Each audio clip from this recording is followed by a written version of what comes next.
Thinking the campus heartthrob didn't understand French, I confessed to him in French, and even called him my boyfriend. The next day, I transferred to another school. I heard the heartthrob looked for me, out of his mind. When we met again, it was at my French professor's home. He was my professor's son. The heartthrob ground out between his teeth, long time no see, girlfriend. I had had a crush on Martin Cruz for 2 years. Not long after he transferred into our class, I was about to transfer out. Carrying that regret, I seized on the noise of the basketball court the day I left. I dared to shout, "Martin Cruz, je t'aime." It was French. It means I like you. Martin Cruz had just sunk a three-pointer. He froze, then shot me a curious look. Like a thief, I snatched back the phone I'd been secretly using to take pictures. I forced myself to act calm and gave him a little go-get-them gesture. Martin stared at me for a few seconds. The corners of his mouth suddenly lifted. That smile seemed to have the magic of seeing straight through me. My heart went guilty at once. Before long, halftime arrived. Martin tossed the ball aside and came straight to sit next to me. Lounging back, he looked at me and smiled. "What did you just say?" I swallowed a few dry gulps of nothing and babbled. I said, "Go, team." His doubtful gaze settled on my face, arms folded. He looked me over at his leisure. "That's not what I heard." My chest tightened. "Same meaning. I just said it in French." There was a brief silence. I cut my eyes at him. He seemed to mull it over. A flash of slyness crossed his face. He hooked a smile. "Nice." Unprompted praise left me blank. "Huh?" He smiled deeper and slowed his tone. I said, "That French sentence sounded nice." Thinking of what that sentence meant, my cheeks went up in flames. I opened my mouth and flapped it for ages without getting a single word out. For some reason Martin grew amused. His smile reached his eyes. He pointed toward the court, lifted a brow. "Classmate Mary Colleen, every time I score in the next half, you cheer me on with that French sentence, okay?" "What?" My eyes went wide. I could feel my brain smoking. Every time he scored, I'd have to shout, "I like you." No way, no way, I still have some shame. Seeing I didn't answer, he went on cheerfully, "It's for the good of the class, right?" Then he made the decision himself, settled. He took off back onto the court. I stood there dumbfounded. For the good of the class, sure. I wasn't thinking about the class at all. I was wishing he'd score less. I'm timid and law-abiding. I only dare to like him in sneaky little ways. I didn't dare to shout it openly, French or not. But things never go as wished. He'd barely been back on the court a few minutes when he sank another three. He even waved at me, signaling for that special cheer. Playing dead didn't work. I had to mouth it at him, timidly. He seemed unsatisfied and, while dribbling, ran right up beside me. With a wicked grin, "Classmate Mary Colleen, you still haven't cheered for me." Cornered, I looked around and, reluctantly, murmured, "Martin, je t'aime." Only then did he swagger off, pleased. I was left there, face blazing, in shambles. It was as if he'd drawn some kind of divine power. He played with even more swagger, sinking shot after shot. I said, "Martin, je t'aime," so many times my tongue went numb. When the game finally ended, I slung on my backpack and bolted. I'd barely reached the school gate when Martin caught up to me. He said I'd worked hard cheering for him and insisted on buying me milk tea, then hauled me to the shop. Thinking I hadn't been cheering at all, I blushed, pulled out my phone, and rushed to pay. The screen wouldn't light no matter how I tapped, dead battery. Flustered, heat swept through me again. Martin chuckled, paid, and even kindly unwrapped the straw for me. "Since when do girls pick up the check?" I mumbled a mortified thank you. Martin shook his head, dropped his gaze, and looked straight at me. "Classmate Mary, we're friends now, right?" I blinked, then clinked my cup against his. "Of course." He thought for a second, then smiled.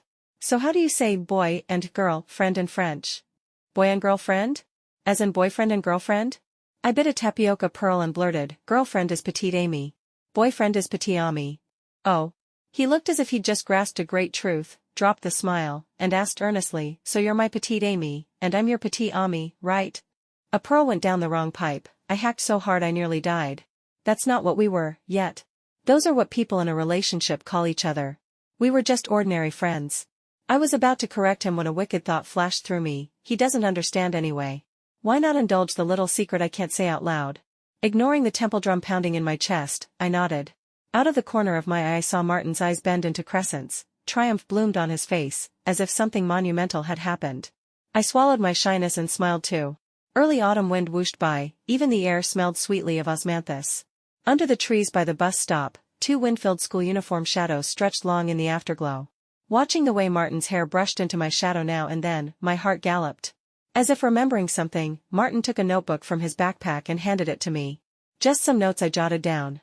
If they're useful, take them. I opened it, page after page of translated steps for functions I couldn't solve. My jaw dropped. How did you know I needed this? The tips of his ears went red. As long as it helps. I hugged the notebook to my chest, eyes stinging with gratitude. It helps so much. I love you to death. Overexcited, I let slip the phrase I say at home all the time, I love you to death. We both froze, and blushed scarlet. I misspoke, I blurted. Oh. Martin answered mildly, giving nothing away.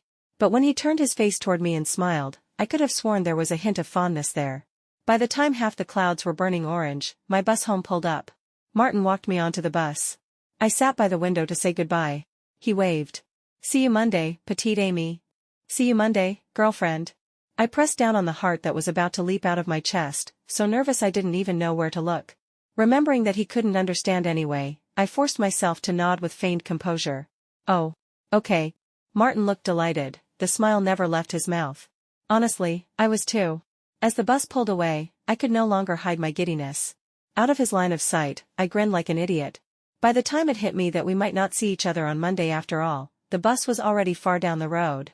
Back home, I rushed to charge my phone, thinking I had to add Martin on WeChat. I needed to say a proper goodbye. But before I could boot it up, my mom took the phone. Leave it to charge at home.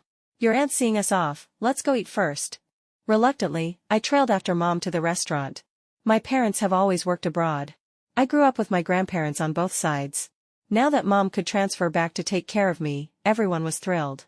Everyone except me, my mind was on Martin, and that meal felt like it lasted a year. At long last dinner ended. When I tried to get my phone back at home, Mom blocked me. Our flight is at 7 tomorrow morning. We're getting up at 5. Wash up and sleep. Anxious, I wheedled and pleaded to no avail, and finally obeyed in a huff. I didn't get my phone until the next day, after we'd flown to the new city where we'd be living. My WeChat had been deactivated by Grandma, my old number had been registered under her ID. Since I was moving away with Mom, Grandma cancelled that number. Afraid scammers would use it, she even had my aunt log into WeChat and deactivate the account along with the number. My QQ was bound to that number too. I always logged in by text code and didn't remember the password. Now everything was gone. I collapsed on the bed in despair. Mom, why didn't you tell me before canceling my number? Mom looked innocent. I didn't do anything. But your grandma said she checked with your teachers, there was nothing you needed to explain on WeChat, so she went ahead and cancelled it. She also posted a goodbye for you in your moments and told you to study with peace of mind. I wanted to cry. Thank you, Grandma. When she heard me complain about losing touch with friends, Mom warned me to prioritize my studies and strictly limited my phone time. Thinking of a crush that had almost gotten a response, strangled in the cradle just like that, I was devastated. But I knew how strict my mother is, especially about early romance. Resistance was futile, so I resigned myself. Then I got busy adapting to a new school, new teaching styles, and new classmates. I put contacting Martin on hold, no time, no way. When I calmed down, I realized that even if the feeling was mutual, now wasn't the time. Not only were we separated by miles, we were in the pressure cooker of senior year. All signs suggested that leaving it be was the best outcome. I regretted not saying a proper goodbye. But for now, that was that. I'd wait until the college entrance exams were over to reach out. If I could, then, thoughts swarmed. I sighed to myself, let fate decide. After a few emo days, I reset my mindset and threw myself into study. At year's end, for spring festival, I traveled abroad with Mom to be with Dad. We didn't go back home. I lost touch with Martin and with my old friends completely. Half a year later, I got into my dream university, and finally had phone freedom. With Grandma's help, I reconnected with my old friend Georgie. After we swapped family updates and I cried out my pining, Georgie brought up Martin. What did you do to him? He went crazy looking for you. He cornered me every day for your contact info. I said I didn't have it, and he still didn't believe me. I finally showed him your deactivated WeChat, and he barely believed it, then called you a liar. I felt guilty and very sorry. In the internet age, disappearing without even a goodbye is hard to defend. But I was curious, we were nothing more than a milk tea friendship. Did he really need to look that hard for me? Did he say what for? No. He did ask about your college plans, then moped for a while. I almost thought you two had dated. Later he started going out with a girl off campus, her name's Monica Garcia. He really liked her. Supposedly he even had a custom bracelet made with her name on it. My face went stiff. The words I'd been about to say, asking for Martin's contact, stuck in my throat. I couldn't hide my disappointment. I answered lightly, oh. By the way, Martin told me that if I got your contact, I should tell him right away. Don't tell him. We weren't that close. He probably said those things before he had a girlfriend. Now that he does, reaching out means nothing to me. I don't have pure intentions toward him. I don't want to peep at someone else's happiness under the banner of just friends and torture myself. If we missed our chance, then we missed it. Cutting contact completely was the wise choice. My heart ached, and I envied that Monica Garcia, but in the end I'm only Mary. Georgie started telling me about her new boyfriend and asked if I was seeing anyone. Distracted, I said, a few. Before I could process why she screamed on the other end, I made an excuse and hung up. With a long-cherished hope falling flat, I sat blankly on the dorm balcony. I opened my phone and ordered a few beers to mourn my years-long crush. Half drunk, my roommate Naomi came back. Starry-eyed, she grabbed me and shook me. Mary, I saw the French professor's son today. He's so handsome. That posture, that face. He's probably still in the professor's office. I'll take you to feast your eyes. She couldn't stop praising. I snorted, batting her hand away. More handsome than Martin? I've never seen a better-looking boy than him. Seeing I was unmoved, she noticed the bottles beside me. What's wrong? Heartbreak. Huh? With who? When? She fired 3 terrified questions. A secret crush, I said. I told her about my almost successful love story. She sighed when she finished listening. So close. If only you hadn't transferred. But, hey, it's past. Unrequited love and regret go hand in hand. She cracked a beer of her own. No worries, I'll introduce you to someone. How about the professor's son? He's exactly your type. I rolled my eyes and sneered, why not introduce the principal's son while you're at it, and every handsome, top-scoring guy on campus? Her eyes lit up, she hooked an arm around me and thumped her chest. I will. Count on me. I took it as a joke, and went to wash up and sleep. The next evening I went to the Translation Society meeting. Seniors looked at me with sympathy. After a few simple words of comfort, they started praising Senior Mason to the skies. Only then did I learn Naomi had gotten tipsy again. She'd not only shared my heartbreak but also turned my drunken quip into a spouse list and was soliciting boyfriends for me in the society. After a collective screening, everyone decided Senior Mason fit my criteria and began matchmaking us. Senior Mason is our society president and the French professor's nephew. He gets top grades and is good-looking. He's just too steady, always gives off elder vibes. Like a family senior, I respect him, but there's no spark. So I refused without a thought. Don't joke around. The senior and I are like brother and sister. I glanced at him, signaling him to echo me. But he kept quiet, and even blushed. I floundered for a few seconds, then panicked. Could it be that seeing his silence, the others doubled down? The president tacitly agrees, Mary. Think about it, we'll wait for your answer. Yeah, we're waiting to welcome our president's wife. Head throbbing, I had no idea how to smooth this over, I could only glare at the thoroughly drunk Naomi. A knock sounded just then. Our French professor stood at the door, smiling. I've been listening a while, you're quite lively. Instead of calming down, everyone poured fuel on the fire. Perfect timing, Professor. Mary's heartbroken and recruiting a boyfriend. We think the president is a match, we're shipping them. The president is your nephew. If they get together, Mary will be your daughter-in-law, Professor. The professor chuckled. They do seem a good match. I like Mary best. But feelings can't be forced. Besides, she just had her heart broken, go easy with the jokes. The professor heard all that. I wanted to die of embarrassment, but the hoopla didn't stop. They were relentless about pairing me with Mason. They were sick in the head, honestly. Especially Naomi, that drunk, always loose-tongued, and with booze, no filter at all. She kept chiming in, Professor, she's not heartbroken over a breakup, it's that the boy she liked got a girlfriend. Then, in one breath, she recounted my whole crush, how I flirted in French and even faked calling the boy my boyfriend. Laughter exploded, someone even gave me a thumbs up. Even the professor almost couldn't hold back a laugh. Mary, be glad that boy didn't necessarily understand French, otherwise you'd have done him in. My toes curled against the floor, for a moment life felt not worth living. So I gave up pretending. Good thing he didn't understand.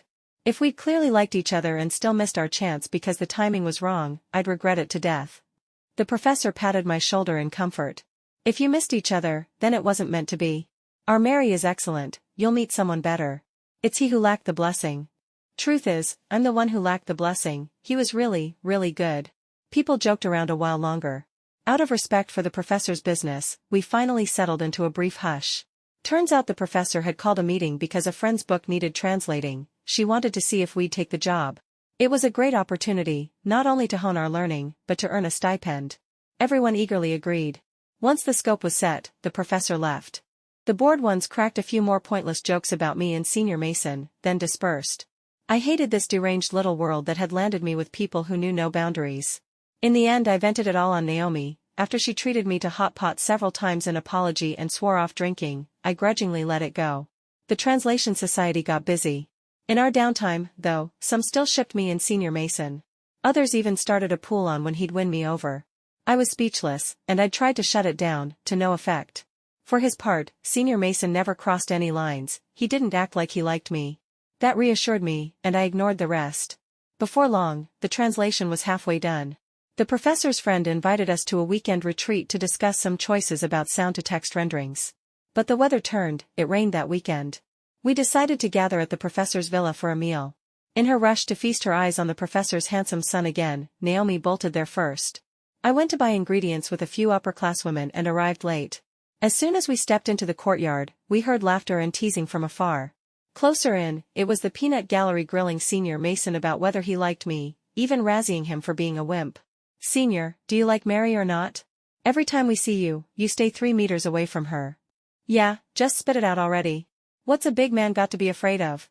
The professor and her friend watched on the side, smiling and eating melons. The professor's friend even urged Mason to confess. "If you like her, say it. Even if it fails, you can still be friends." Mason angled his face toward the boy beside him. "You've got a girlfriend, give me a tip." The boy thought for a moment. From the back I couldn't see his face, but something in the way he moved felt inexplicably familiar.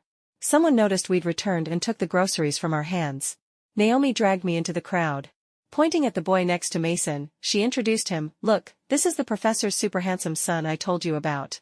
"Handsome, right?" I looked over, about to say hello. The moment the boy turned, I was stunned. It was Martin. He was even better looking than before, clean, sharp features, a scatter of fringe across his forehead. Every tilt of his head and lift of his profile radiated a charm that hooked you. My heart kicked hard, my hands at my sides suddenly didn't know where to go. Martin clearly hadn't expected me either. There was inquiry and delight in his eyes, and then, inexplicably, his face darkened. We stared at each other for a long beat, neither speaking. Naomi broke the stalemate, introducing me to Martin. "Right, Martin, this is the girl Senior Mason is going to confess to. My friend, Mary." Martin's face went even darker. The hello I'd been about to say shrank back in my throat. I could only stare at him, too spooked to make a sound. Everyone thought I was swooning. Oh no, Mason's in danger. Mary's soul has already been hooked by Martin.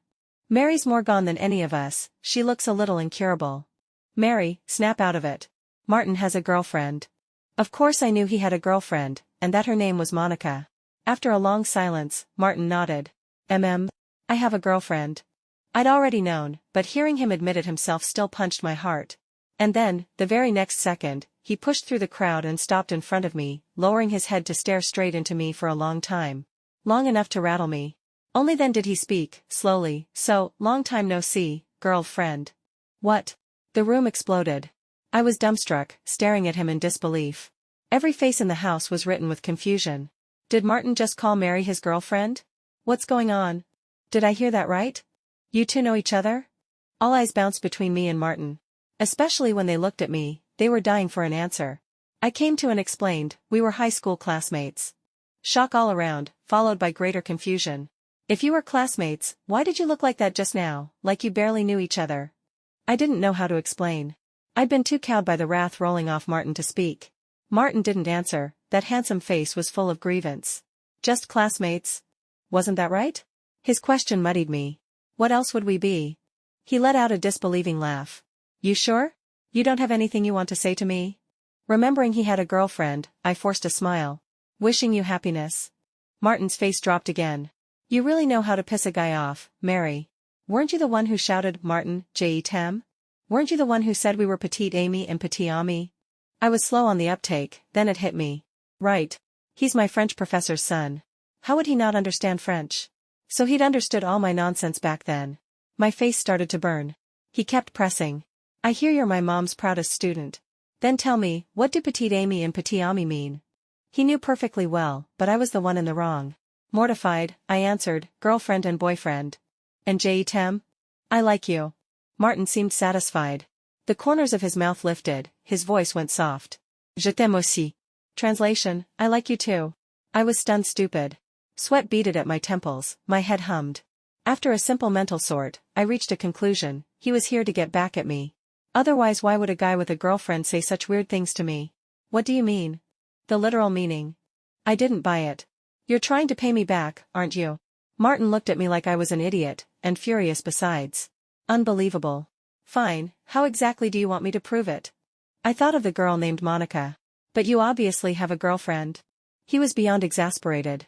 Right, and isn't that you? Unlike you, I wasn't playing hide-and-seek in a long-distance relationship, the kind where I can't even find you. It was already obvious, and I was still flailing.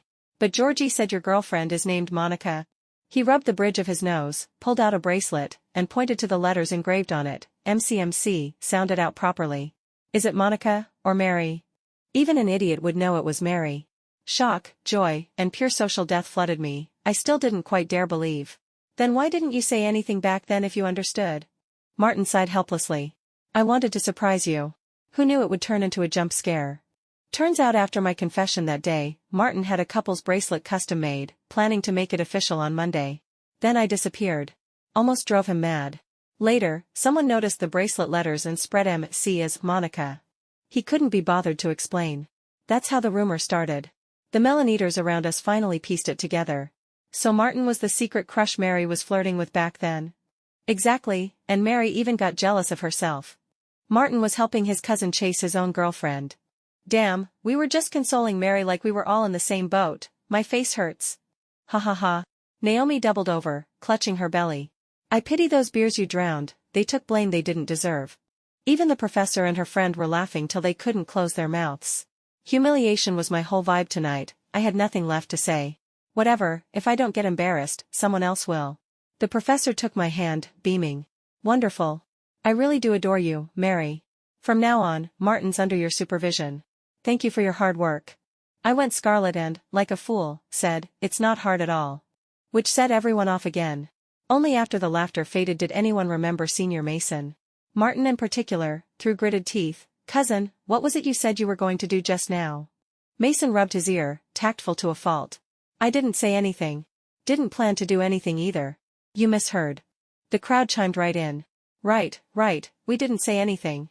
We know nothing. Chameleons, the lot of them. I'd been watching Mason for a while, he really did seem fine, no awkwardness or hurt on display. Mostly I caught him wary of Martin, keeping his distance and sneaking glances at him now and then. As if he were afraid Martin would deck him. I don't think he liked me that much anyway. He's just competitive, never loses in academics. With everyone egging him on about pursuing me, he probably wanted to gamble. Someone started chanting again, telling me and Martin to kiss. I lifted a hand to wave it off, only to realize that, at some point, Martin's hand had already laced with mine. Martin pulled me straight upstairs, said he had something to give me, and slipped us out of the crowd's rowdy teasing. He took a velvet box from the cabinet and produced a couple's bracelet matching his own. Gazing at me with deep feeling, he said, "Classmate Mary, will you be my girlfriend?" I couldn't hold back the smile tugging at my mouth and nodded. Okay. He fastened the bracelet on my wrist, stared at me for a long moment, and asked, "May I kiss you?" My heart jolted, a blaze roared up in my chest. "You may."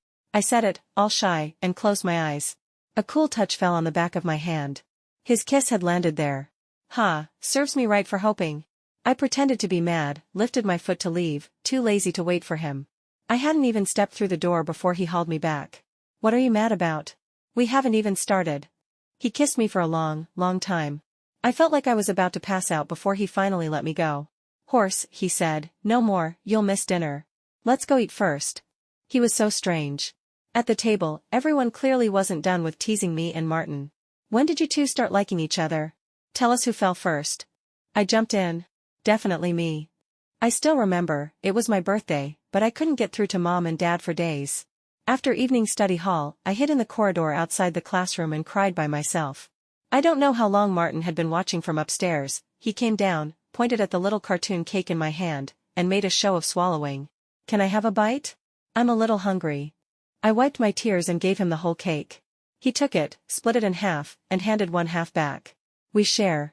Even little kids know that. He made me laugh, and I told him it was my birthday. He wished me a happy one and asked what gift I wanted. I said I lacked nothing, except that I missed my parents so much. A few days later, Martin brought me an oil painting he'd done himself. A family portrait of three, the girl in the middle nestled between her parents, smiling with pure happiness. The image filled me with envy and made me cry for a long time. After that, Martin often brought me the extra little cakes he bought too many of. But he only brought the cakes, then he'd leave, keeping a caring yet careful distance. Maybe he pitied me, but didn't want too much entanglement. And that was how I fell for him, for a long time. When I finished, Martin didn't look surprised. On the way back, he said he'd known I liked him for a while. But he might have liked me even earlier. Ever since I saw you behind the school, holding a funeral for a stray cat that froze to death. I watched you wrap the little body in your own scarf and cry and thought, this girl must be kind. That lonely stray, I always felt it was another me, so I fed it for a long time. I caught a cold and was on a drip at the hospital for a few days. I couldn't look after it, and it died. I was really sad then, so I cried when I buried it. I hadn't realized Martin saw me. Martin said he'd paid attention ever since, especially after he found me crying in that corridor. From then on, he'd happen to pass our classroom to sneak a look at my moods. No wonder every time I was down he'd show up with a little cake. There was strategy behind it. But you never talked to me. You'd put the cake down and go, saying you bought too many. I didn't get it. That's because I overheard you on the phone saying you liked me but would absolutely never date early. What could I do? All I could manage was a lukewarm connection. So that was it. No wonder he cared yet acted aloof. For a while after Martin went public, a few admirers still wouldn't give up and came to confess. His school is next door. I often went to watch the show. A real show, not catching him in the act. Which made Martin mad. He felt I didn't care about him. I said it wasn't that, I just needed a strong heart to stand having such a handsome boyfriend. Otherwise I'd be anxious every day. Who could live like that? Martin wouldn't listen. He'd tip up my chin and kiss me right in front of the girl confessing. Sometimes he'd turn to the confessor and ask, want to keep watching the next part? They'd run off in tears. Sigh. In the end I was the one who suffered. Some got cocky and came to challenge me. I laughed. I'll ask Martin whether he wants to expand his harem. I'll include you, but fair warning, you'll all be concubines. They called me crazy. Martin did too, worse than they did, biting my lip as he scolded me. He even said I had no conscience. Bottom line, he could scold for ages. Especially at the end of a kiss, he always left grumbling. Because the professor had warned him that respecting women meant no premarital sex. Martin took it to heart. Our dates were just kissing and hugging. It's just that after each kiss, he'd bolt. Ridiculous and funny. Until one weekend, watching a movie at his place, we went too far. He was losing control and about to get up to go to the bathroom when I pulled him back. Two inexperienced people nearly turned it into an accident. Painful and funny. To make it worse, the professor came home early from a trip to the next city. She laid into Martin the moment she saw him. How did I raise you? I told you to cherish, and you didn't listen. I felt sorry for him and stood up to confess. Professor, I started it. Her expression changed in an instant. She became gentle. She comforted me for ages, asking if I was scared. She even gave us a little adult lesson. I could feel my face burning all the way to the back of my head. Martin was squirming too. Who understands the mortification of getting an adult-ed talk from your future mother-in-law, plus a box of protection? I wanted to die of embarrassment. Knowing she'd wronged Senior Mason, Naomi stuck to him every day to apologize. After all, she'd been the first to stir the pot. I often saw them eating together, shopping together, and keeping far away from me, so speechless. They even moved their Translation Society desks next to each other. Naomi, eyes shifty, explained, don't misunderstand, Martin warned Brother Mason to stay away from Mary, so we swapped seats. Brother Mason? Huh. Everyone got it, but no one called her out. Martin's warning to keep his distance was real, though. When I passed a water bottle to Senior Mason, he didn't even dare take it. That kid's a black belt in Taekwondo. A whole saga in one line. Kind of pitiful, honestly. I told Martin not to treat his cousin like that. He hadn't crossed any lines. And Martin would grit his teeth. Just remembering how he asked me to help him chase you, and I even gave him tips, makes me mad. Curious, I asked, what tips? Little cakes, of course. Thank heaven he never got that far. I burst out laughing. Not every girl likes little cakes. Of course, it just so happened this girl did. Years later, on another sunny afternoon, Martin and I walked out of the Civil Affairs Bureau. Don't get it twisted, we got married. The same afterglow that first lit our budding feelings now poured over the blooming shadow of our love. The same two people, this time holding hands in the open. A breeze brushed by, two silhouettes gilded with light leaned into each other, tight. From curiosity, to care, to a quickened heart, to love, and then to fruit, every step was walked in turn. Facing the light, what comes next is hand in hand, until old Martin's Extra. In my second year of high school, I thought about transferring to my mom's school. In the end I didn't. This school's pretty good. Also, I like those silly cartoon cakes. Ha! Cartoon cakes, my ass. I am never eating them again in this life. Damn it. Sigh. She must have had some unspeakable difficulty, right? I couldn't help it, I asked Georgie. She said Mary's goal was S University. Fine. I'll aim for a university next door. If the campuses are side by side, we're bound to meet again, right? I figured she'd choose French, she speaks it so well. At least that I like you, she said, sounded really good. My mom happens to teach at S University. At the start of the term, I asked whether she had a student named Mary. She said yes. I was over the moon, spent the whole day practicing long time no see into the air. Then I snuck into the class to sit in, only to find this Mary was not that Mary. Ugh, heh, I found her. Mary. My Mary,